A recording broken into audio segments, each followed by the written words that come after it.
Chakshurunmilitam jena tasmai Shri Guruve namaha. Shri Chaitanya manobishtam stapitam yena bhutale Swayam rupa kadamayam dadati swapadantikam. Vandeham Shri Guru Shri Juta Parakamalam Shri Gurun Vaishnavangscha Shri Rupam Sagrajatam Sahagana Raghunatan Vitam Tam Sajivam Sadvaitam Savadutam Parijana Sahitam Krishna Chaitanya Devam Shri Radha Krishna Padan Sahagana Lalita Shri Vishakan Vitangscha He Krishna Karuna Sindho Dina Bandho Jagatpate Gopesha Gopika Kanta Radha Kanta Namostute Tapta Kanchana Gaurangi Radhe Vrindavaneshwari Vrishabhanu Sute Devi Pranamami Hari Priye Vancha Kalpatarubhyascha Kripa Sindhubhya Evacha Patitanam Pavanebhyo Vaishnavebhyo Namo Namaha. Shri Krishna Chaitanya Prabhu Nityananda Shri Advaita Gadadha Shiva Sari Gaura Bhakta Vrinda. Hare Krishna Krishna Krishna Hare Hare Hare Rama Rama Rama Hare Hare. Chapter 3, Text 18.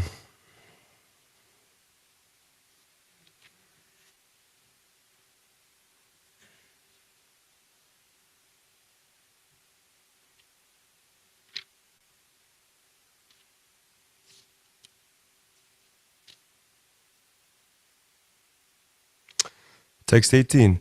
Naiva tasya kritenarto na kriteneha kaschana na chasya sarva bhuteshu kaschirartha vyapashaya. Translation. A self-realized man has no purpose to fulfill in the discharge of his prescribed duties, nor has he any reason not to perform such work, nor has he any need to depend on any other living being. Text 19. Tasmad asakta satatam karyam karma samachara asakto hyacharan karma param apnoti purushaha. Translation. Therefore, without being attached to the fruits of activities, one should act as a matter of duty, for by working without attachment, one attains the supreme. Text 20.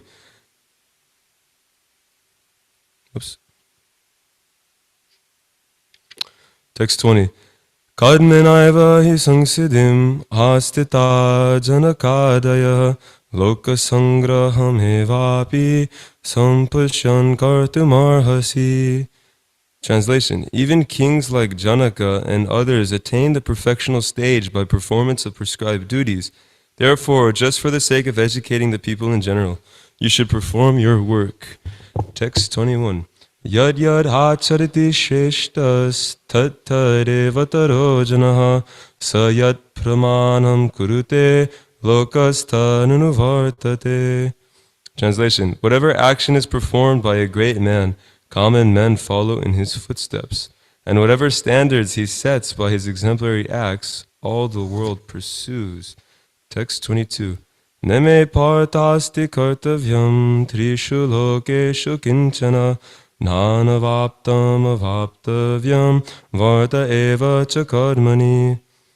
Translation. O son of Pritha, there is no work prescribed for me within all the three planetary systems, nor am I want of anything, nor have I need to obtain anything, and yet I am engaged in work. Text 23. Yadi hyaham navarteyam jatu karmanya tandritaha Mama vartmanu vartante manushya partha sarvashaha. Translation. For if I did not engage in work, O Partha, certainly all men would follow my path. Text 24. Utsideyorime loka na kuryam karma chedaham sankarasya cha kartasyam upahanyami ma prajaha. Translation: If I should cease to work, then all these worlds would be put into ruination. I would also be the cause of creating unwanted population, and I would thereby destroy the peace of all sentient beings. Text 25. Sakta karmanya vidvangso yata kurvanti bharata kuryad vidvangs tata saktash chikishu loka sangraham. Translation: As the ignorant perform their duties with attachment to results, similarly the learned may also act, but without attachment, for the sake of leading people on the right path. Text 26. Nabudhi bhedhang janayed hagyanam karma sanghinam joshayet sarva karmani vidvan yukta samacharan. Translation: Let not the wise disrupt the minds of the ignorant who are attached to fruit of action. They should not be encouraged to refrain from work, but to engage in work in the spirit of devotion. Text 27. Prakrite kriyamanani hunai karmani sarvashaha ahankara vimhudhatma kartam iti manyate. Translation: The bewildered spirit soul, under the influence of the three modes of material nature, thinks himself to be the doer of activities which are in actuality carried out by nature. Text 28. Tattvavetu mahabaho guna karma vibhagayo guna guneshu vartanta iti matva na sajate. Translation: One who is in knowledge of the absolute truth, almighty armed, does not engage himself in the senses and sense gratification, knowing well the difference between work in devotion and work for fruitive results. Back to text 18.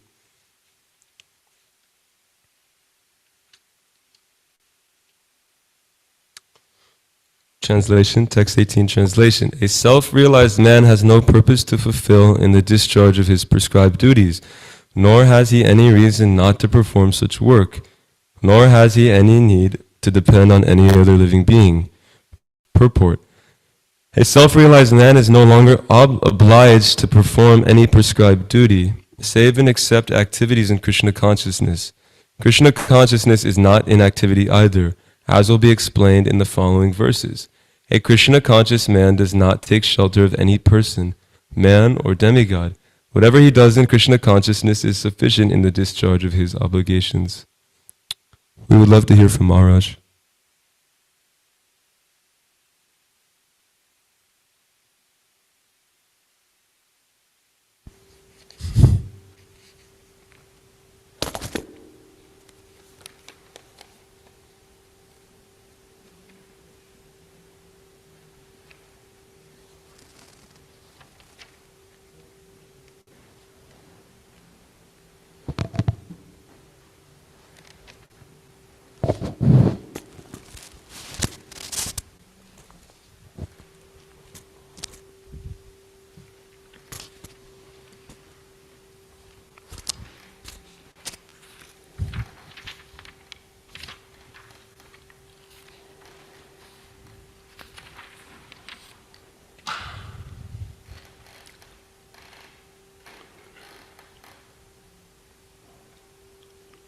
So he doesn't, self-realized soul has no purpose to fulfill.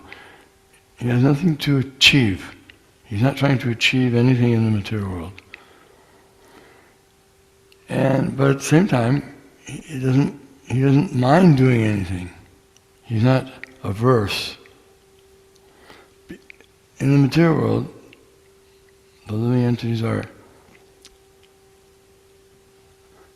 hankering, they're desiring to get some results, something they want. And they have things they don't want. So there's things they don't like to do because they think they're not going to get happiness from them. And other things they like to do, they think they'll get happiness from that. This is what determines their every activity is based on that. How is it going to compute in my levels? How will my happiness level go up and my unhappiness level go down? But a self-realized person doesn't think like that. Because he's not working on the material plane. He's working on the spiritual plane, which is just what will please Krishna. Let me try my best to please Krishna by my activities.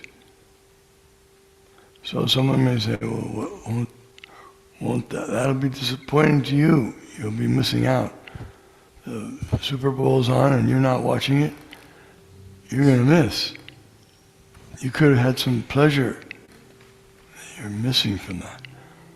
But he doesn't mind because he is engaged in some higher service. If someone has a better engagement, then there's no harm in giving up a lesser engagement. The materialists, they can't understand how getting up in the middle of the night and chanting and taking austerities like that, they can't, renouncing certain things of eating or association, or they can't understand how that can bring pleasure. They just can't.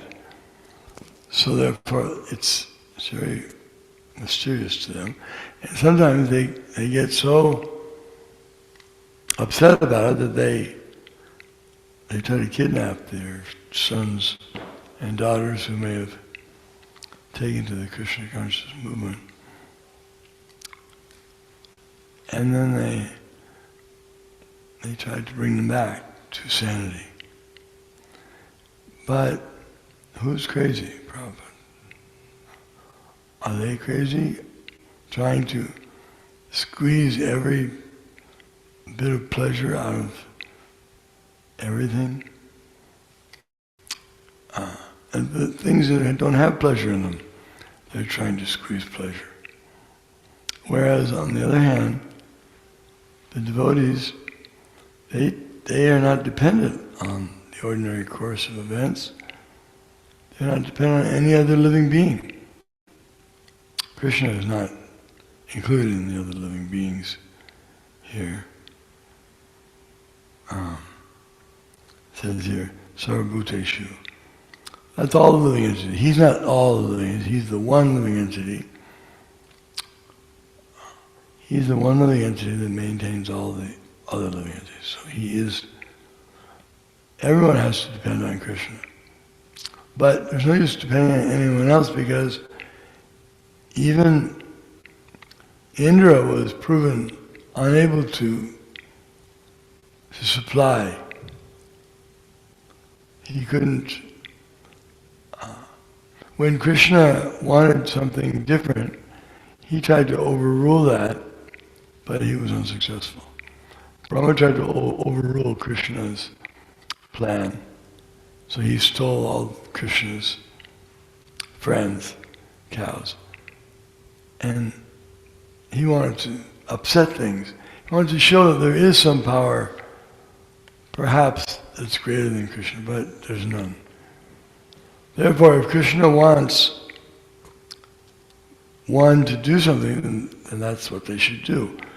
And if Krishna wants to give some reward, if Krishna wants to protect someone, Mari Krishna Rakike, Raki Krishna Marike.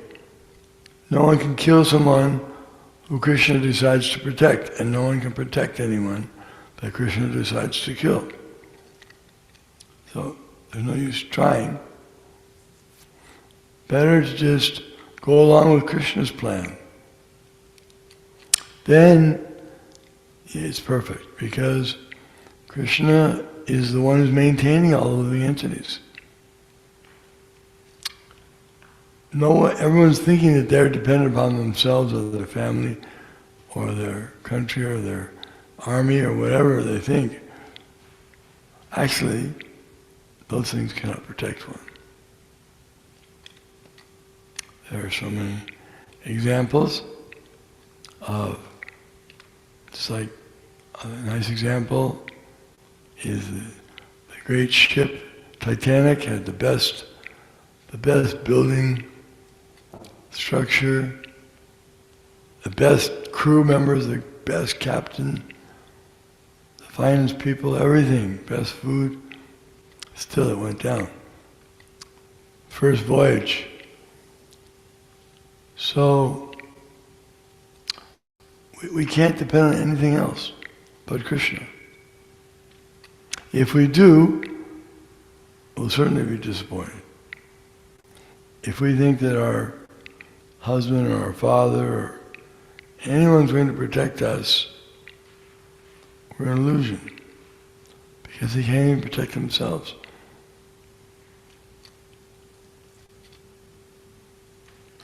Thank you, Maharaj. The self-realized soul is not after anything. He's not grasping for anything in this material world because he is satisfied. Brahma bhuta prasanatma nashochati nakankshati. He's not hankering or lamenting for anything. He's satisfied.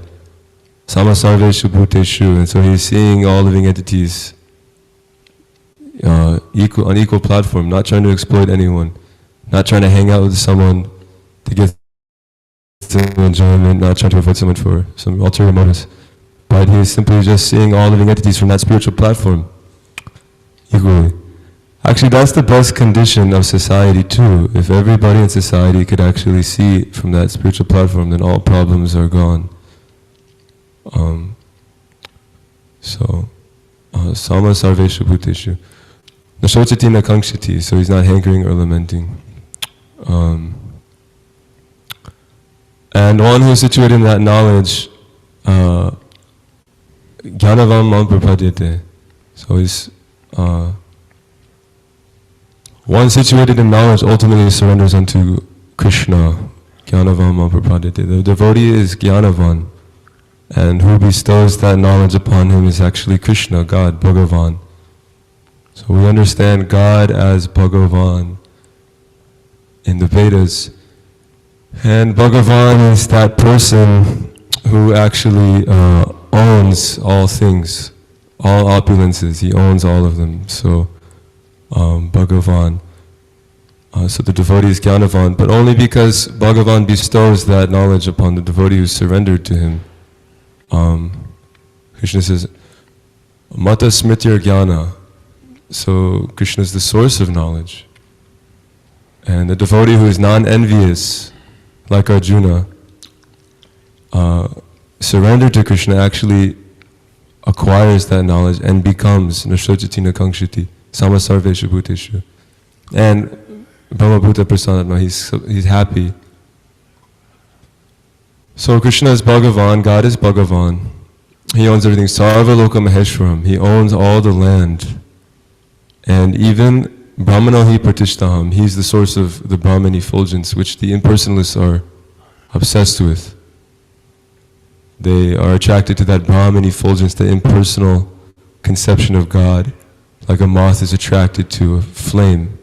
And ultimately, they attain that state, but because that state is not actually prasanatma or satisfying to the soul, so completely they come back down to the material platform of existence.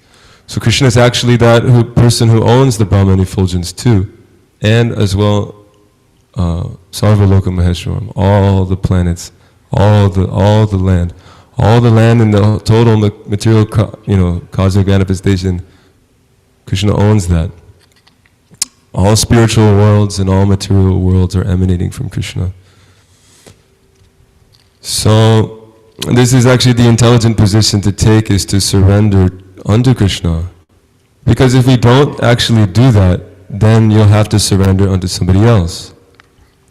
Some boss. Everybody in this material world is trying to get employed, searching for some job, acquiring some money, satisfy the senses, trying to attain that happiness, that pleasure. Working very hard for some quote-unquote altruistic kind of movement, because everybody wants to be able to see from that spiritual platform, Samasarveshu Bhuteshu. Everyone wants to be good, and they also want to be treated with respect and with equal. So they're thinking, okay, if I dedicate my life to Black Lives Matter, LGBTQ, I'm actually doing a good thing. You know, I'm actually bringing society towards that equality that I think it needs to be a certain way that it's not. You know, there's so many problems like underprivileged people and these kinds of people. But actually all that's happening is because those things are based on a bodily conception that then, okay, 50 years ago, you know, black people were being discriminated against in society, and so now it's the other way around. And or, you know, 60 years ago, homosexuals, they were being treated unfairly, and now it's the other way around. If you're straight, you're considered bad or something like that. So this is not doing anything. These movements are not doing anything. The actual movement is Krishna consciousness, because it is giving us a platform to surrender to Krishna, and then we can actually attain that position of spiritual consciousness, to attain that spiritual platform, and we'll be totally satisfied, and we won't be grasping for anything which is temporary. And so, and we won't be discriminating against people based on their body, things like this. So, Krishna is bestowing that knowledge upon the devotee who surrenders to him. And what is that knowledge? That knowledge is pavitram, it's pure, spiritually pure, transcendentally pure, uttamam, transcendental. Susukam, kartam avyayam. It's supremely blissful, and it's eternal. So if I don't accept this knowledge, I'll have to accept an unfortunate position. I'll have to be a servant to somebody. And ultimately, what am I even looking for from this person? I'm looking for happiness. I'm looking for knowledge. These kinds of things. I'm looking for a reason to exist. But actually, Krishna is the only one who's providing all of those things. And let's say I'm thinking, okay, well, it's only a temporary position. You know, I'm working at McDonald's or something. It's only a temporary position. I'm only here, and then I'm going to school, and then eventually I'll be a big businessman, and I'll be my own boss, and I'll make so much money, and I have so much knowledge and power and opulence, and I'll be God. You know, I'll control so many things, so many properties, pieces of land, and everyone will work for me. But actually, the thing about that, but what good is that knowledge? It's ultimately, it won't save you from death. It'll only deepen one's material attachment. It'll only further the conception that I am God, I am the enjoyer of this place, which actually, the deeper rooted that conception is, the more entangled we are in suffering, because I am not actually the controller and the enjoyer. And so my attempt to do so is entangling me in a network of anxieties and sufferings. So this is the intelligent position to take, is to accept Krishna as our employer, accept Krishna as our boss. Let me be employed under Krishna, because I'll be taken care of. Just like the son of a rich man. He doesn't have to go to, he just surrenders to his father, and his father provides everything for him. So that's intelligence. So let me just do that. Let me just surrender unto Krishna. Krishna will provide everything. Sarva Loka Maheshwaram. He owns everything. He's the best friend of all living entities. Suridam Sarva Bhutanam. He is actually the enjoyer. Right? He had 16,000 wives. You know, and he could expand himself into 16,000 forms to enjoy all of his wives perfectly. Nobody else can do this. You know, Krishna, so Bhagavan, he's got unlimited strength, right? He's holding up the sum total of all of these material worlds and spiritual worlds. He's holding them up as his expansion as an Antadev. And that's unlimited strength. unlimited knowledge. He's the bestower of knowledge, the supreme knowledge. The Bhagavad Gita, he speaks the Bhagavad Gita. Nobody else speaks this knowledge. He speaks this. He's the owner of all the wealth, everything. This is Bhagavan. So intelligent position is to surrender to him. And I get some, so I don't do that, so I surrender to somebody else, and I get some money, and with that money I get some pleasure, some temporary pleasure. But it doesn't make any sense, because if you surrender unto Krishna, you get supreme pleasure, supreme bliss, supreme happiness. You know? So everything that we could ever want, we get by surrendering to Krishna. And much, much more. We ultimately get liberation from this material world, the suffering. We're situated in our in devotional service to the Lord, which is immediately relieves us, the living entity, of all sufferings. Devotional service is all auspicious.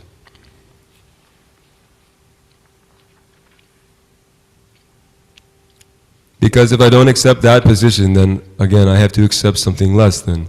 Even if that is in personal liberation, that's not complete. That's not complete. I have to come down from that position. You know, ultimately, it won't be satisfying. And then, well, if I'm not situated in my real position as a servant to Krishna, then I have to accept the body of a tree. I have to accept so many different bodies, the body of different animals, different things. So, there's only one intelligent position, and that is to surrender to Krishna.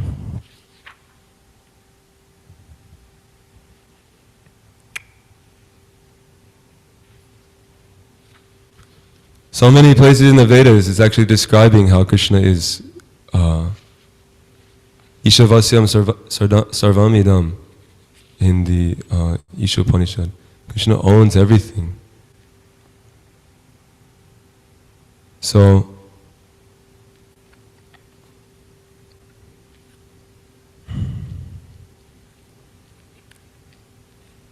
maybe we can move on.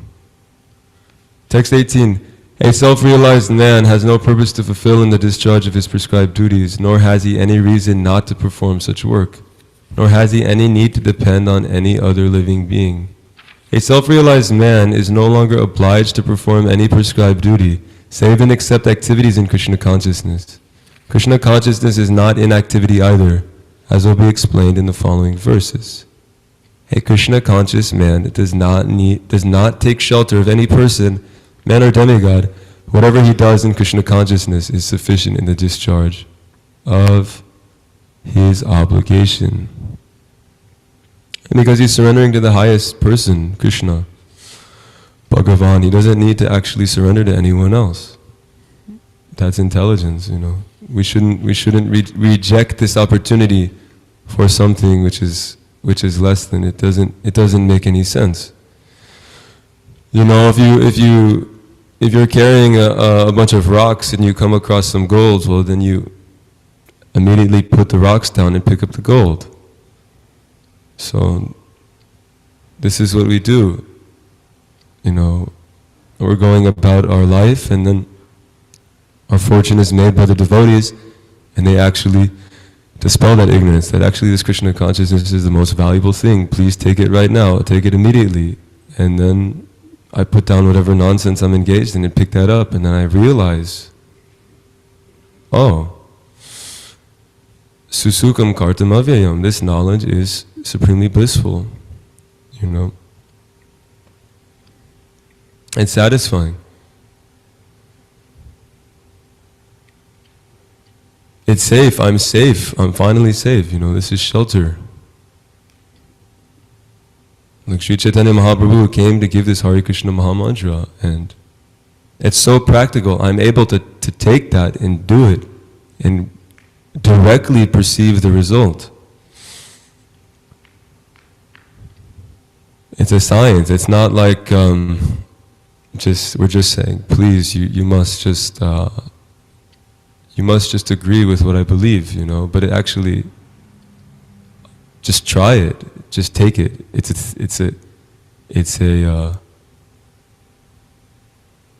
the most valuable thing that, and we have it and we can give it to somebody.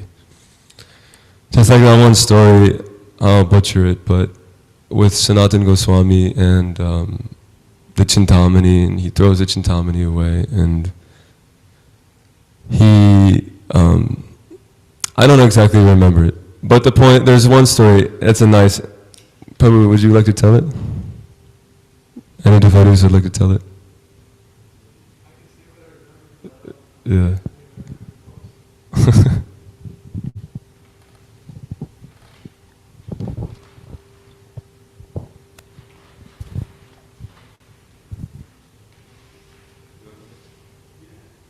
Okay, I don't know if I remember better than you. Some person came to Sanatana Goswami because he heard that he had something valuable. He already had a touchstone. A touchstone, it's a real thing. Whatever you touch it to becomes, any metal you touch to it becomes gold. And so he told him, I heard you have this valuable item, I'd like to have it. Sanatana Goswami said, yeah, it's over there in that pile of trash. And so he went and he got it, and he used it for some time. It was turning things to gold, but then he thought, oh, wait a second. If this was just with the trash, you must have something much more valuable than this. So he went to Sanatana Goswami again, and he said, this was with your trash. I want your most valuable thing. Sanatana Goswami said, if you want the most valuable thing, then first you have to throw away the touchstone, throw it in the river. That was the test. So he threw it in the river, and then Sanatana Goswami gave him the Maha Mantra. Chai. Thank you so much, Prabhu. Yeah, so this is a practical thing. We have received this Hare Krishna Maha Mantra. It's more valuable than a Chintamani stone, which produces unlimited gold, right? And we're able to give it to other people too. So we have to be employed by Krishna. That means that we've been given the most valuable thing, and we give it to other people, and so we give people Harinam, and we give people Srila Prabhupada's books, and that we're employed by Krishna. And it's so nice because actually, you know, you're employed by some guy who's he's giving you some nothing. It's just like a note, you know, $1, whatever, however much your salary is, but it's just like, there's no value there. What value is it? You take that, and then you use it to buy some illusory kind of pleasure that lasts a few seconds, you know, and it just, but when we're employed by Krishna, we're getting this supreme knowledge, supreme happiness, supreme pleasure. I can't even, no matter how much money I have, I can't buy that. I can't, no matter how much education I have. Like Sanatana Goswami also, when he met Lord Chaitanya, he inquired from him, what is real education? Because Srila Sanatana Goswami was actually employed by the governor, who was a Muslim, of Ramakeli, I don't remember, I don't know, but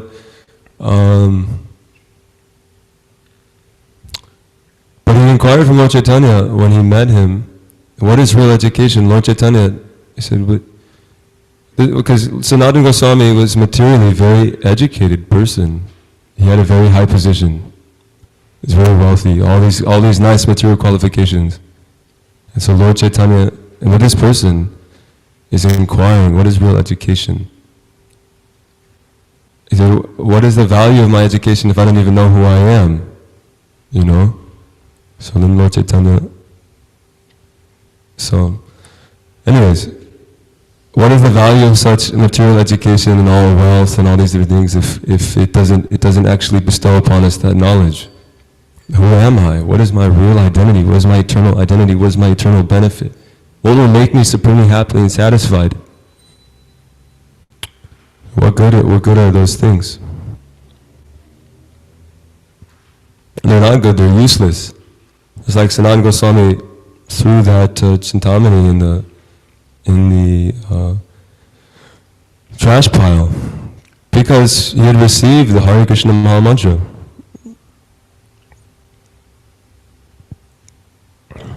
Okay, let's see. Text 19. Yes, Prabhu.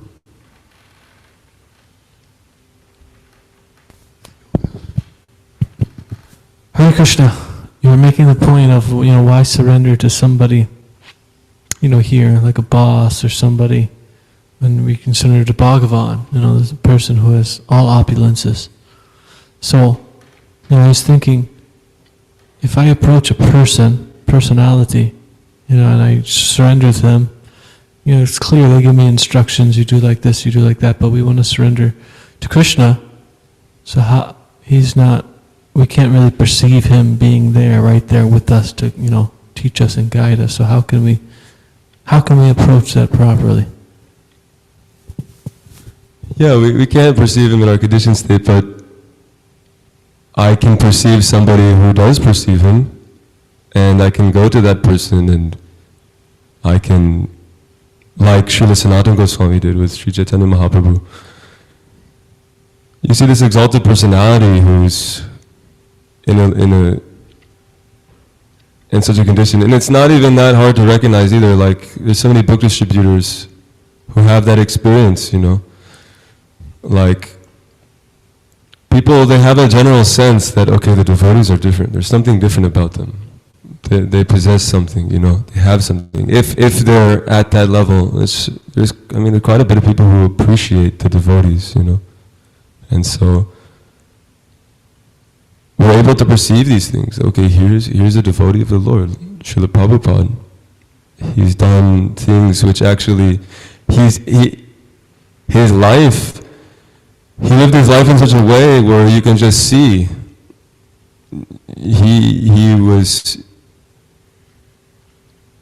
engaging his body to serve this purpose of his soul and to serve Krishna. So it's like you can just see that. I mean, you just read his life.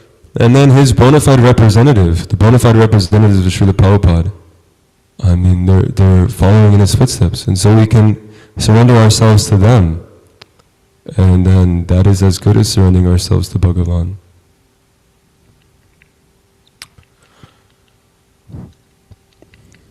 And that's one of the early, yes, Prabhu. Is it? Yeah.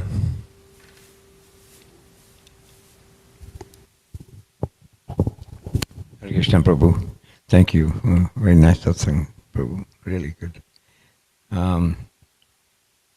Maharaj stated about Krishna's plan. We have to act according to Krishna's plan. How do we know in our life many situations arises? And in that situation, how do we know what is Krishna's plan so we can go according to his plan instead of my plan or somebody else's plan or whatever? How do we go according to Krishna's plan? Yeah, we should know what Krishna's plan is. Right. What does he want from us? And there's a general understanding, and then there's details too. And so we have so many resources, the Shastras. I mean, everything that Krishna needs to say to us, he's already said. And so we have access to that. And then we also have access to Srila Prabhupada. So many recordings and so many instructions on how to carry out detailed day-to-day things.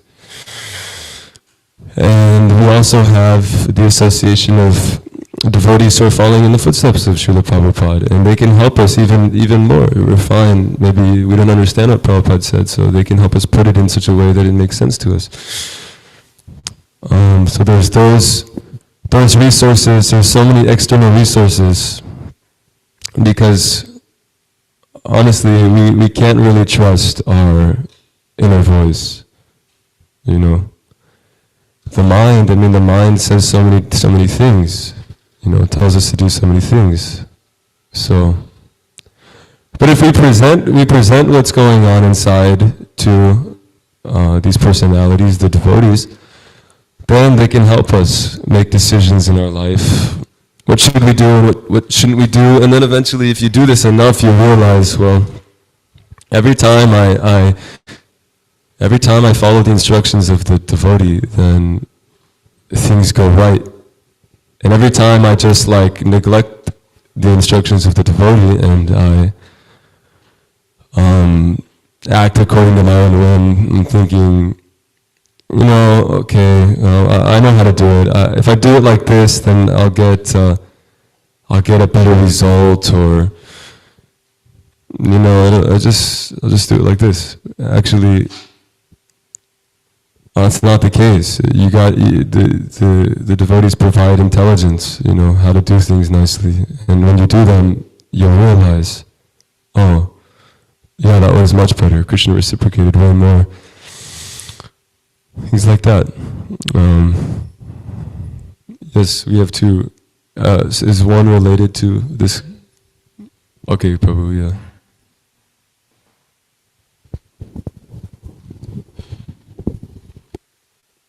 On that point, Krishna wants us to chant 16 rounds of the Maha Mantra, and Krishna wants us to follow the 4 regulative principles for devotional service. And Krishna wants us to take initiation from his bona fide representative who can guide us. And he wants us to be able to be in a state where we're able to think of him at the time of death. And Krishna wants us to wake up before 4 a.m. and attend Mangal Arati, or if we have deities at home, do the Mangal Arati at our home. And Krishna wants us to read the Srimad Bhagavatam and Bhagavad Gita and the books of Srila Prabhupada. And Krishna wants us to distribute those books also, as we see Srila Prabhupada emphasizes so much. So Krishna wants us to do all of those things. And more, that's what Krishnendu just said off the mic. Yeah, he wants us to distribute prasad and also honor prasad, and Krishna doesn't want us to eat karmi grains, which are grains cooked by non-devotees. In the Shastra it says if one eats grains cooked by non-devotees, their mind becomes like stool. So if one's mind is like stool, then they can't think of Krishna.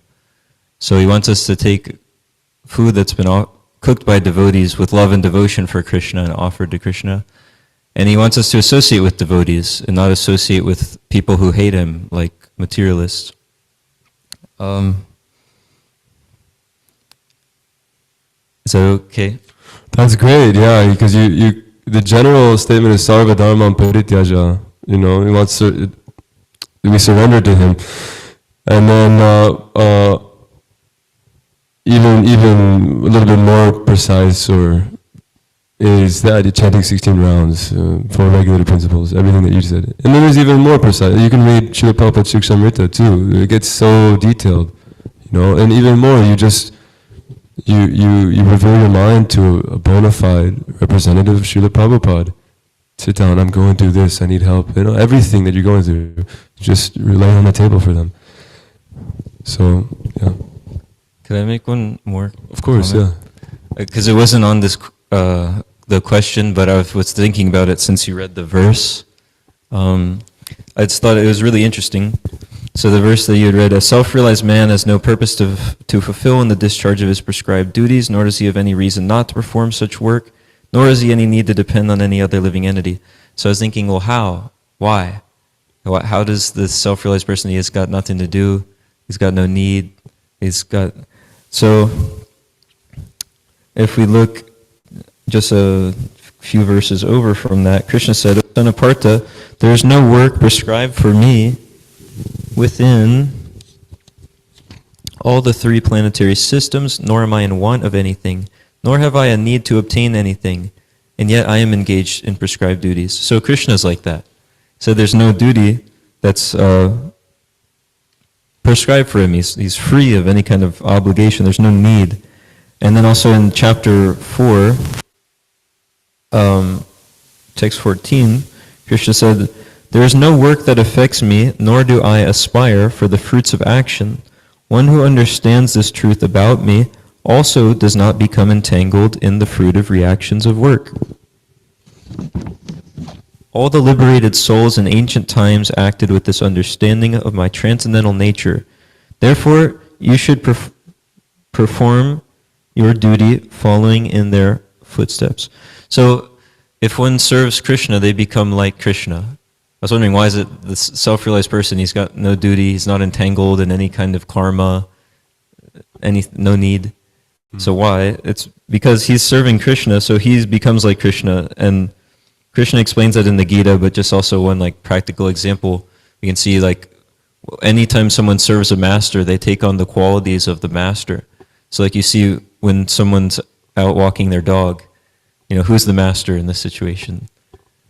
It's the dog, because they pick up the dog's poop and they put it in the trash and they feed him nice and all these nice things. So if you look at the person's face, usually the person take on some qualities of their pet dog. Like if they've got the big, strong, muscly one, it's like a big, strong, muscly guy. Or if it's like some really like chill dog, it's really chill guy. So when we're serving the master, we take on the qualities of the master, and then Krishna also explains that, like in the last verses I read, that he's not affected by karma. And so if the devotee understands his transcendental nature, like he also says, Janma karma chame divyam, then they also get that. They also become transcendental. They become like him. It's really nice. Yeah, we don't give up activity. Just like you were saying yesterday that the reporter asked Srila Prabhupada about work, and he said, "Yes, I'm working more than you."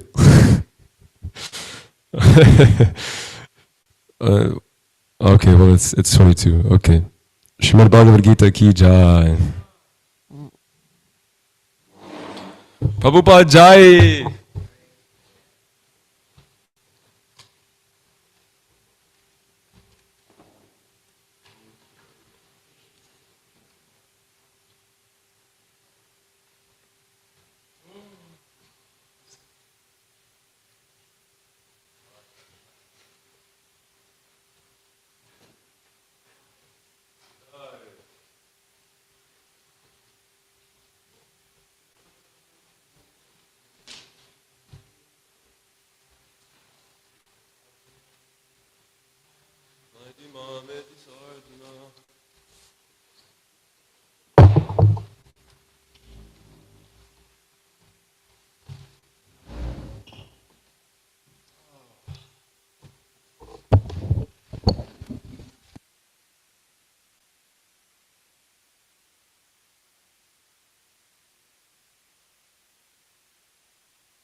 Like for the book to change someone's life. Yeah, that's amazing. But in one sense, it has nothing to do with us.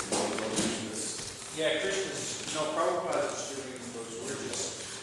We're just instruments. Yeah. Krishna's also instruments. I don't know how that works.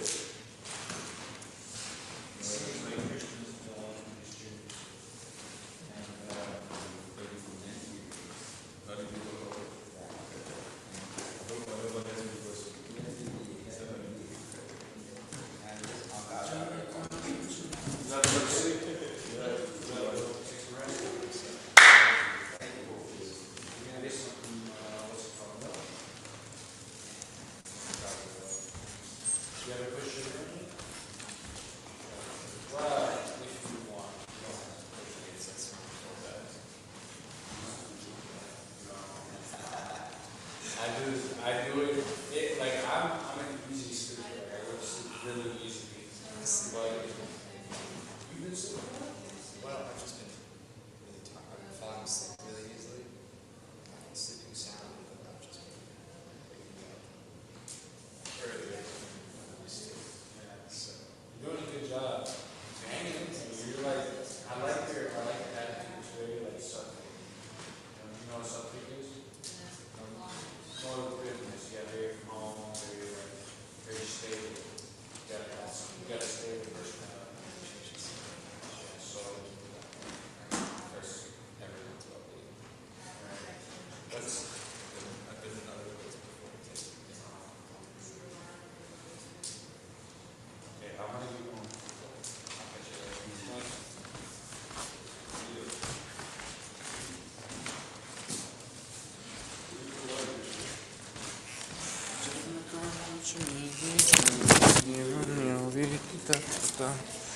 Chakra deham punarjanma naiti maniti sarjuna.